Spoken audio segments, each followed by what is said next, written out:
এই মুহূর্তে new York সহ যুক্তরাষ্ট্রের উত্তর পূর্বাঞ্চলের যে অঙ্গরাজ্যগুলো আছে সেই অঙ্গরাজ্যগুলো এইরকমই শুভ্র চাদরে ঢাকা পড়েছে।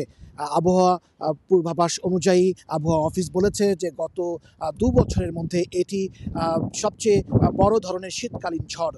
যদিও এই শীতকালীন ঝড়ের ফলে খুব বেশি প্রাণহানির ঘটনার কথা আমরা এখন পর্যন্ত শুনতে পারিনি এবং এই তুষার ঝড়ের কবলে পড়েছে প্রায় ২৫টি অঙ্গরাজ্যের ৩ কোটিরও বেশি মানুষ এবং এখানে বিভিন্ন জায়গায় বিদ্যুৎ বিচ্ছিন্ন হয়ে পড়েছে এবং তুষারপাতের কারণে রাস্তা পিচ্ছিল হয়ে যাওয়ার কারণে বিভিন্ন স্থানে সড়ক দুর্ঘটনায় অনেকেই আহত হয়েছেন।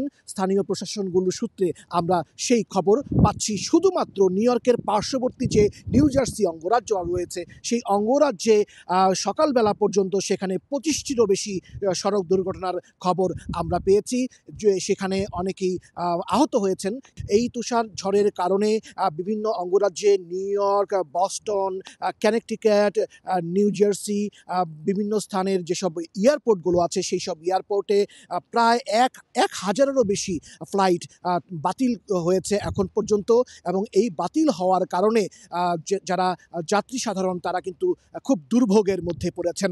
এই মুহূর্তে তুষার ঝড় থেমে গেছে। তুষার ঝড় থেমে যাওয়ার পরে টিপটিপ বৃষ্টি পড়ছে। এই বৃষ্টি পড়ার কারণে কিছুটা সুবিধা হয়েছে, কারণ এই বরফ বৃষ্টির কারণে গলে যাবে, তাতে হয়তো জনজীবন কিছুটা স্বাভাবিক অবস্থায় ফিরে আসতে পারবে।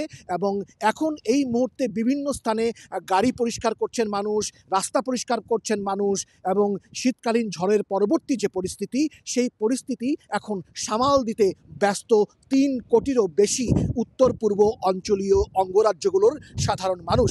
এবং এতে বাংলাদেশিরা কিন্তু এই দুর্ভোগের মধ্যে খুব স্বাভাবিকভাবেই পড়েছেন। আপনি জানেন যে নিউ ইয়র্ক অঙ্গরাজ্য বাংলাদেশি অধ্যুষিত একটি এলাকা, তবে এইসব এলাকায় কোনো বাংলাদেশি খুব বড় ধরনের কোনো ক্ষতির সম্মুখীন এই শীতকালীন ঝড়ের কারণে হয়েছেন এরকম খবর এখন পর্যন্ত আমরা পাইনি।